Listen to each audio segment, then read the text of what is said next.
کافی مطلب عدالت میں بھی ایک کائنڈ آف چینج دکھا تھا.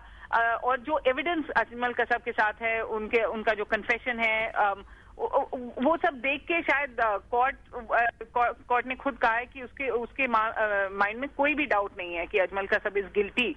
لیکن جو آپ بڑا کوشچن کہہ رہے ہیں کہ انڈیا پاکستان کے تعلق میں جو فرق آیا ہے, اس کا ڈیفینیٹلی آئی تھنک تھوڑا سا سول سرچنگ دونوں طرف کی میڈیا کو کرنا پڑے گا کہ جو جس طرح کی آن دا اسپاٹ رپورٹنگ کرتی ہیں تو اس سے کیا مطلب فرق پڑتا ہے دونوں کنٹریز میں. اب ہم ایک دوسرے کے میڈیا کو دیکھ سکتے ہیں, بات کر سکتے ہیں, لیکن طاہر اتنا بھی یاد رکھنا چاہیے ہمیں کہ جو ہماری میڈیا ہیں وہ ایٹ لیسٹ دوسرے بارڈر کی دوسری طرف کا نظریہ دکھاتی ہیں. آپ جیسے اینکر ہیں, آپ نے مجھے بلایا اپنے پروگرام پہ, تو آپ کی طرف لوگوں کو سمجھ آتا ہے کہ انڈیا کا نظریہ کیا ہے. ایسے ہی پچھلے جو ہفتے میں آپ انڈین میڈیا کی بات کر رہے ہیں, انڈین میڈیا پہ آپ کے جتنے مطلب شخصیت آئے ہیں, آپ کے لیڈرز بھی آئے ہیں, آپ کے جرنلسٹ بھی آئے ہیں, انہوں نے بھی اپنا مطلب پاکستان کے نظریے سے بات کیا ہے. تو I think media has a role definitely understanding کو بڑھانے میں. اور جو آپ کہہ رہے ہیں کہ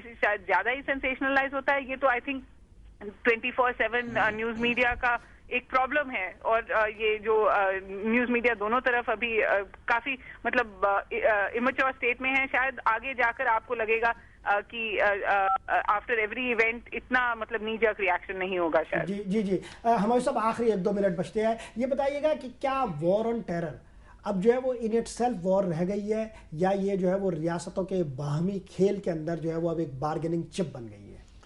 دیکھیے, ریاستوں کے درمیان جو کچھ بھی ہوتا ہے وہ ایک بارگیننگ چپ تو ہر صورت میں رہتا ہی ہے, لیکن وار آن ٹیرر ایک ریالٹی ہے جس سے نہ ہمیں آنکھیں بند کرنی چاہیے اور نہ ہی اس رسپانسبلٹی کو ہمیں بالکل پرے پھینک دینا چاہیے.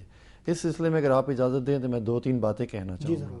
پہلے تو یہ کہ بین الاقوامی سطح کے اوپر ویسٹ کو چاہیے کہ ہمارا تھوڑا اور کانفیڈنس ون کرے, کیونکہ ہماری سوسائٹی نے بڑی ریزیلینس شو کی ہے, بہت نقصانات اٹھائے ہیں, بہت بم یہاں پھٹے ہیں اور بڑے ڈرون اٹیکس ہوئے ہیں.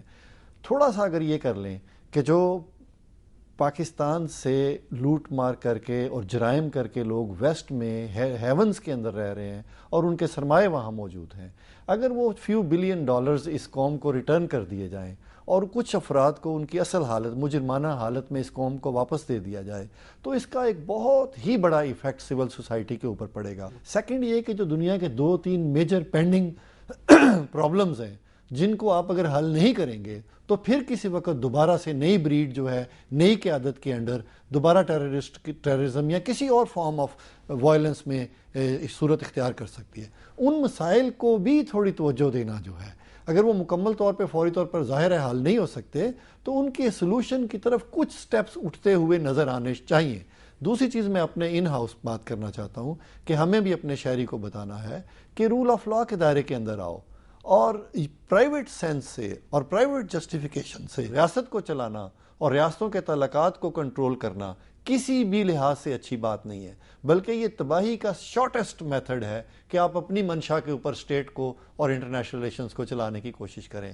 نیوردلیس اسٹیٹ اپنی رسپانسبلٹی پوری نہیں کر رہی, ہماری عدلیہ کام کرتی نظر آ رہی ہے, ہماری فوج صفائی اور ٹیررسٹ کے اگینسٹ جنگ اور بہت سارے مشن کے اوپر بڑی دیدہ دلیر جاں فشانی سے کام کر رہی ہے, لیکن where is over parliament, where is over government, کہاں ہے وہ پازیٹیو ایجنڈا جو ہمارے عوام کو ایک امید دلائے؟ یہ والے جو معاملات ہیں جو پارلیمنٹ کو کرنے ہیں, جو گورنمنٹ کو کرنے ہیں, وہ ہوتے نظر نہیں آ رہے. بہت شکریہ پروفیسر حمایوں حسین صاحب, وقت بالکل نہیں رہا. دہلی سے ہمارے ساتھ شریک گفتگو ہونے کا سہش نے آپ کا بے حد شکریہ, اور کراچی سے ہمارے ساتھ شریک گفتگو ہوئی ہما بقائی, آپ کا بے حد شکریہ.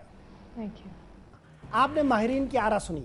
پاکستانی شہریت کو ترک کر کے امریکی شہریت حاصل کرنے والے فیصل شہزاد کو واشنگٹن پوسٹ کے زیر انتظام سے شائع ہونے والے ایکسپریس کے سرے ورق پر میڈ ان پاکستان کی سرخی جما کر چھاپا گیا, اور تمام ذرائع ابلاغ نے اسے ایک مسلم دہشت گرد کے طور پر لان تان کا ہدف بنایا, مگر دانستہ طور پر یہ اہم ترین پہلو چھپائے رکھا کہ نیو یارک کے معروف ترین اور سیاحوں میں مقبول ترین ٹائمز اسکوائر میں کار بم کو ناکام بنانے کا سہرا بھی ایک مسلمان کے ہی سر ہے. سینیگال سے تعلق رکھنے والے علیو نیاسی ایک مسلم مہاجر امریکی ہیں جس نے سب سے پہلے اس مشکوک گاڑی سے اٹھتے ہوئے دھوئیں کو دیکھا تو نہایت مستعدی سے اس کی اطلاع پولیس تک پہنچائی. مگر سینیگال کے اس تارک وطن کا ذکر تک امریکیوں نے گوارا نہیں کیا۔ امریکیوں کے اس رویے نے اس واقعے کو بانداز دیگر تازہ کیا جس میں نیو یارک کی ایک شاہراہ پر ایک کتا ایک بچے پر اچانک جھپٹا تھا۔ اس سے پہلے کہ کتا بچے کو ہلاک کرتا، ایک راہگیر نے کتے کی گردن دبوچ لی جس کے باعث کتا مر گیا۔